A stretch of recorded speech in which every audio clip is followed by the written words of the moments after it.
Sego sewa guego, Erin Hayward, Peterborough Ganagare, Ganyangayaga, Dano Ganyakto, Nite Wagadroda, Scarborough Nite Wagano, Dano Oswego Nite Wagaduncho. So my name's Erin Hayward.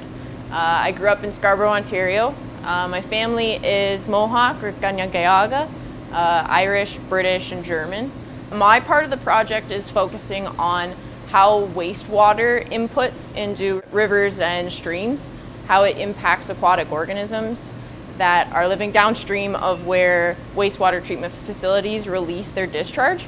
And so that's my part of the project, but the overall project is that we're testing out a new treatment, which is called integrated ozonation. And so we've been working with a First Nations community called New Credit, or Mississaugas of the New Credit First Nation. So we've been working with them and we ozonated their lagoon. And then during the discharge period, I was in charge of caging freshwater mussels, as well as putting out different passive samplers, such as POSIS and SPMDs, which are semi-permeable membrane devices, and polar contaminant organic integrative samplers.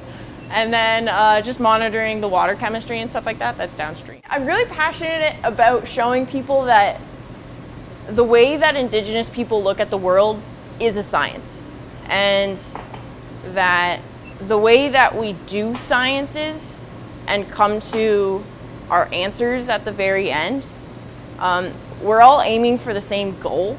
A lot of people focus on Indigenous knowledge, but Indigenous knowledge is science. The way that water filtration systems and wastewater treatment systems are created right now, it's in a very Western way of thinking. And so once the water is discharged into the environment, a lot of people don't really focus on what's going on afterwards.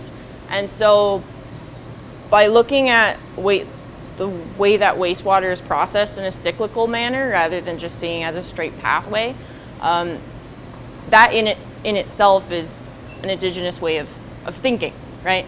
So rather than thinking about wastewater as just a garbage that needs to be disposed of, we're thinking about not only humans, but also all the organisms that are impacted by wastewater in its final stages. So once it's released into the environment, it's going to impact humans eventually, but it impacts a lot of our other relations, such as freshwater mussels and different species of fish, before it even impacts humans. Hand drumming for me, it's a way for me to, one, relax, get rid of emotions that build up inside of you.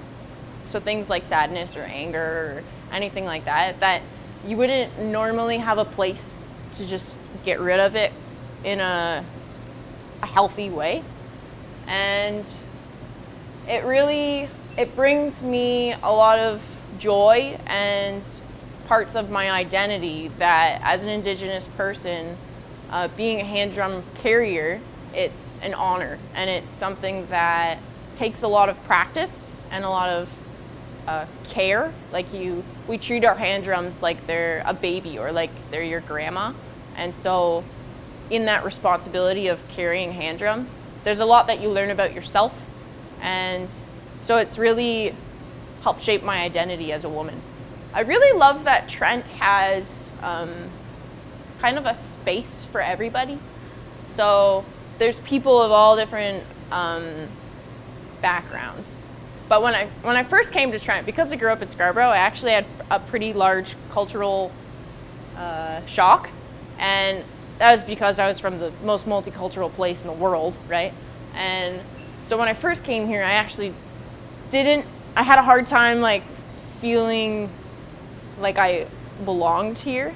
But after years have gone by, I've really started to appreciate and love the fact that Trent has a place for everybody. And Trent's really accepting of Indigenous people.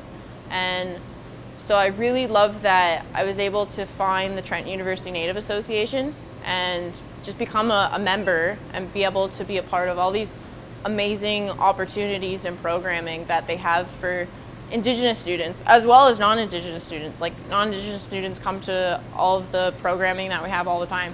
And so like there's a place for everyone.